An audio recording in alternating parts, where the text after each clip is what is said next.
Salam. Siap gerak. Anggap aja di pantai. Ya. Assalamualaikum warahmatullahi wabarakatuh. Jawab salam. Waalaikumsalam warahmatullahi wabarakatuh. Saya ulangi ya. Assalamualaikum warahmatullahi wabarakatuh.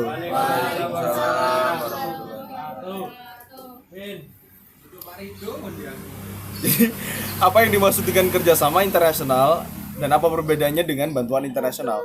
Kerjasama internasional itu suatu hubungan atau interaksi antar negara dengan negara lain ataupun juga bisa suatu lembaga dari suatu negara dengan lembaga di suatu negara lain untuk mencapai kesepakatan tertentu. Sedangkan perbedaannya dengan bantuan internasional yaitu bantuan internasional itu adalah perpindahan suatu sumber daya dari suatu negara ke negara lain secara sukarela, seperti itu ya teman-teman ya. Ya.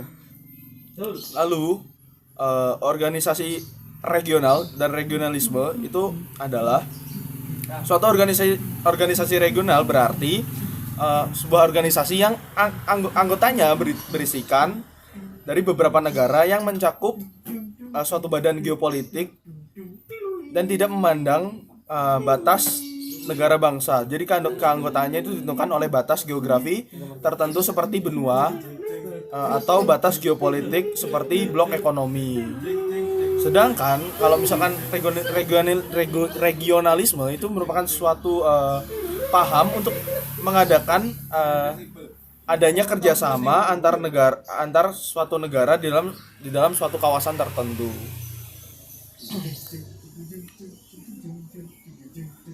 Mercosur itu awalnya merupakan sebuah gerakan yang dipelopori oleh negara di Amerika Latin yaitu dua negara besar di Amerika Latin waktu itu yaitu Brazil dan Argentina sebagai dua raksasa besar pada tahun 1960. Jadi gerakan ini itu mempersatukan perekonomian di Amerika Latin yang diupayakan dapat menandingi negara-negara di Amerika Utara sekaligus menjadi sebuah jembatan hubungan antar negara yang utamanya dalam sektor ekonomi. Jadi di Mercosur ini nanti akan ada sebuah perjanjian yaitu perjanjian Latin American Free Trade Association atau ALALC sebagai solusi untuk menjalankan politik luar negeri atas dasar ketidakpercayaan. Yang kemudian pada akhirnya Brazil dan Argentina itu merasa terdorong untuk memiliki hubungan yang lebih baik.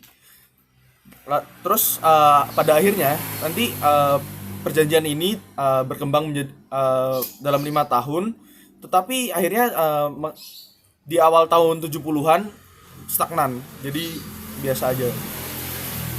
Sehingga nanti the Latin American Integration Association ditandatangani di tahun 80 untuk mengatasi kebuntuan integrasi ekonomi. Hubungan antara Brazil dan Argentina akhirnya diperluas dengan adanya perdagangan bilateral yang isinya itu ada 12 protokol komersil pada tahun 1986. Dan integrasi ekonomi dua negara besar ini itu adalah sebuah upaya untuk lepas dari perdagangan bebas dan arus barang jasa dari Amerika Utara.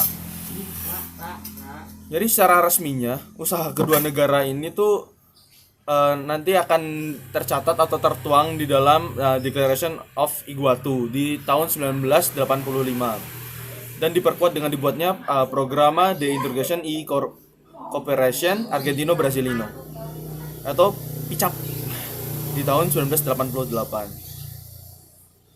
Akhirnya presiden dari kedua negara itu Brazil sama Argentina membuat suatu kebijakan untuk menurunkan tarif bagi kedua negara yang mengadakan diplomasi kepada Paraguay serta Uruguay untuk bergabung bersama mereka pada bulan Agustus tahun 1990.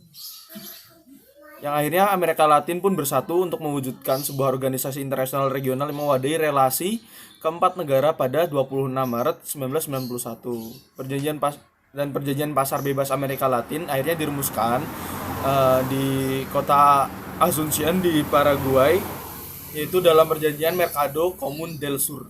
Itu akhirnya disebut Mercosur sebagai bentuk dari pasar bebas pada tanggal 31 Desember 1994.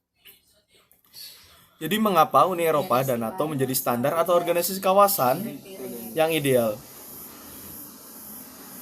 Ya seperti yang kita tahu, Uni Eropa itu merupakan blok ekonomi terbesar di dunia yang bahkan anggotanya saja ada 27 negara.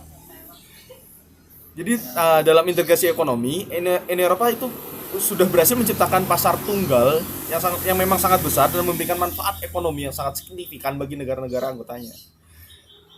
Dan NATO itu sebuah aliansi pertahanan militer yang dibentuk pada tahun 49 dan bertujuan untuk melindungi negara-negara anggotanya sejak mereka berdiri. NATO pun sudah bisa untuk membantu mempertahankan keamanan dan selalu terlibat dalam berbagai misi internasional untuk memelihara perdamaian dan memerangi terorisme.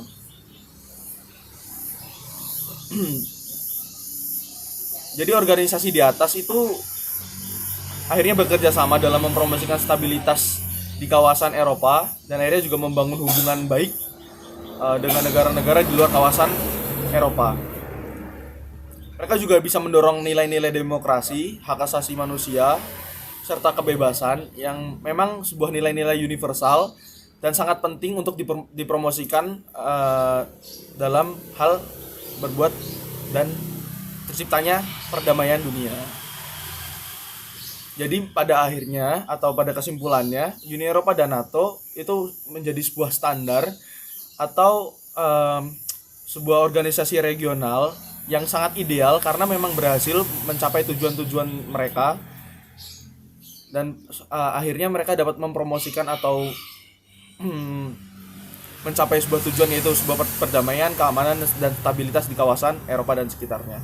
Terima kasih. Wassalamualaikum warahmatullahi wabarakatuh. Waalaikumsalam warahmatullahi wabarakatuh. Sudah tidur semuanya. Maaf.